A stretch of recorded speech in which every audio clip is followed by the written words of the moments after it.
Ladies and gentlemen, I'm going to be rating the most popular double game week 35 assets from Spurs and Chelsea.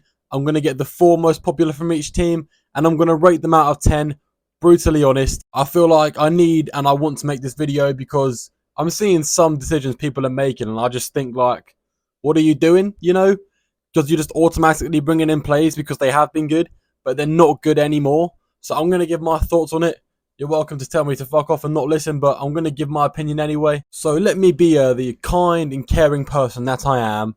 Use my savvy knowledge to help you out with your FPL teams. We are going to start off with a boring asset in the Chelsea goalkeeper, Petrovic. Now, there's a few reasons why this guy is good. You've got 2 double game weeks in the final 4 game weeks of the season. So that's a lot of point fodder with minutes. And as a goalkeeper, you can pick up a lot of save points in that time, providing Chelsea do face a large amount of shots, which I wouldn't be surprised if that's the case, because in my opinion, Chelsea are not going to be keeping a clean sheet probably for the rest of the season. Maybe they luckily get one in game week 37, but apart from that, I don't see it happening. And I feel roughly the same about Spurs. I mean, game week 37, they play Burnley at home. Game week 38, they play Sheffield, and they could pick up a clean sheet towards the end of the season. But for these next 2 game weeks, I don't see Spurs keeping a clean sheet either, so keep that in mind when I talk about how good these assets are. I will be basing my ratings off fixtures too, and Spurs and Chelsea, while they both have a double game week, and that's good, both double game weeks are quite hard, so they're quite even in difficulty. But because they have a double, compared to every other team in the league, they have the best fixtures. Anyway, back onto Petrovic. Talked about minutes points, I talked about save points due to a large amount of games he'll be playing. But in all honesty, I don't see a clean sheet. I don't see any bonus points coming his way. So just for that reason, I am going to give him a 6 out of 10. But to be honest, there is no goalkeeper above a 6 out of 10 this game week anyway. Even though you've got someone like Onana playing against Burnley, you've got someone like ABBREVIATION playing against Sheffield United. They don't have the best defences in the league, let's be honest. It's not going to be easy clean sheets for them. So I would still back Petrovic being your main go-to goalkeeper just because there's no risk in it. He is going to get points for minutes. He is going to get points for saves. I want to move on to Porro now. And he's probably not as good as you all think, I'm sorry to say. But the expected assists he used to get aren't there. The expected goals he used to get are not there. And I'll tell you right now, Spurs have not kept a clean sheet in ages. First of all, that's due to the leaky defence. Secondly, their expected clean sheets is fairly low. It's not something remarkable like Arsenal's or Man City's. It's kind of at that mid-table level. And I mean, if you consider they're playing against Arsenal, then they're playing away to Chelsea. That's 2 games where any team is unlikely to keep a clean sheet. So I think, in my opinion, there is no reason to go with Porro whatsoever. As you can see here on the screen, his expected goal involvements are very low in the last 5 games. The expected clean sheets aren't too high either. Like I said, owning a Spurs defender in double game week 37 or game week 38 could be a good idea. But for double game week 35, I would give Porro like a 2 or a 3 out of 10. Like, not great. Now, Gusto here is in an insanely similar position to Porro, like very low expected goal involvements in the last 5 games. Sure, he's picked up a big chance and created a big chance, but just 1 each in 5 games is very low for what he used to be at. So it's all well and good seeing his expected points is quite high, seeing that he's got assists in the past and he's got a double game week and he's cheap and you want to get him.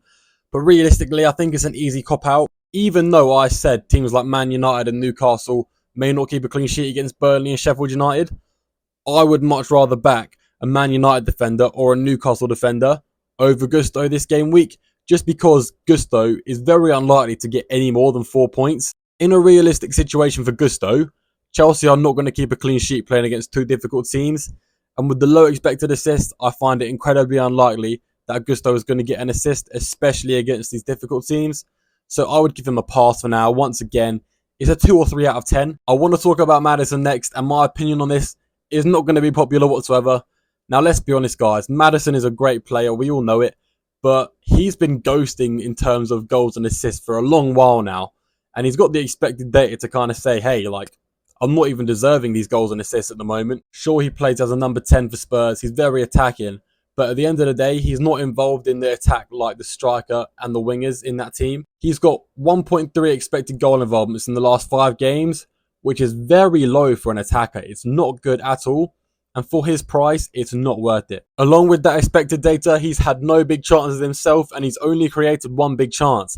Now, Maddison's data isn't the worst at the end of the day, and if it were a different scenario, I would give him a 5 out of 10 maybe. But we're in a position now where there's many midfielders which are at least 7 out of 10s, and it leaves Maddison completely redundant because he's not even a top 10 midfielder to own this game week. So I'm just going to slap a 0 on him. Honestly, there is no value you have in owning Maddison when there's so many better midfielders. Even the single game week midfielders like Foden, Gordon, Bruno, etc., they're all going to be better than Maddison for double game week 35, even though they're playing a single game week. Now let's talk about Chelsea fans' favourite player. Yes, the one and only Nicholas Jackson. Nicholas Jackson, he's a bit of a meme at this point, right? I mean, whoever Chelsea seem to bring in, they just end up being the next Timo Werner. But Jackson, while he is bad at football, the chances do fall for him. He's got 1.5 expected goal involvements in the last 5.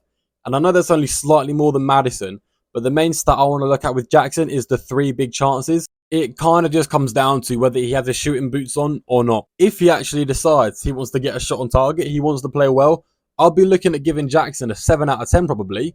Quite a high score. But if he's up to his usual antics and he's just missing easy goal after easy goal, like he did in that FA Cup semi-final, I'd lean more towards a 3 out of 10.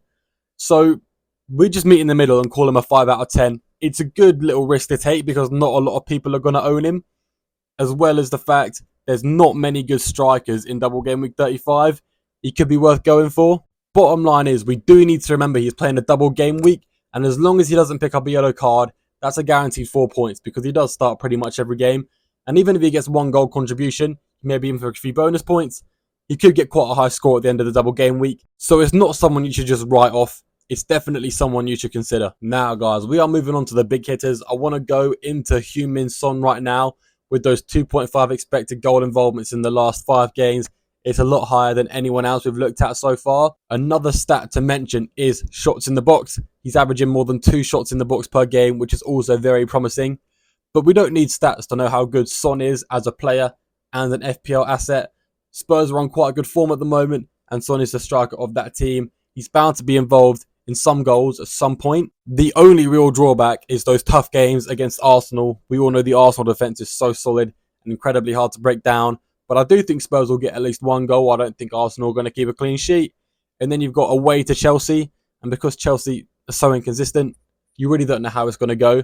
But you can imagine Spurs scoring in both games. There's not much else to say about Son. I would give him a good 8 or 9 out of 10, maybe an 8.5, just because them fixtures are quite hard. Next up, guys, it pains me to mention my arch nemesis, Cole Palmer, who I have not owned in FPL all season because I'm too stubborn. But he has got the best underlying data. I don't know how I didn't see it in the first place. He's got 4.6 expected goal involvements in the last 5 games, and that's without penalties, okay? These are non-penalty stats I'm showing. If I include penalties, it's just too ridiculous. And to be fair, he probably won't get another penalty for the rest of the season. I know Chelsea have been getting loads recently, but they've already gotten way too many penalties this season. I highly doubt they get any more. But without penalties, that's still 5 big chances, 3 big chances created. It's actually a lot higher than Son's expected data. The only problem with Chelsea is we all know they can be really stinky and have a bad game.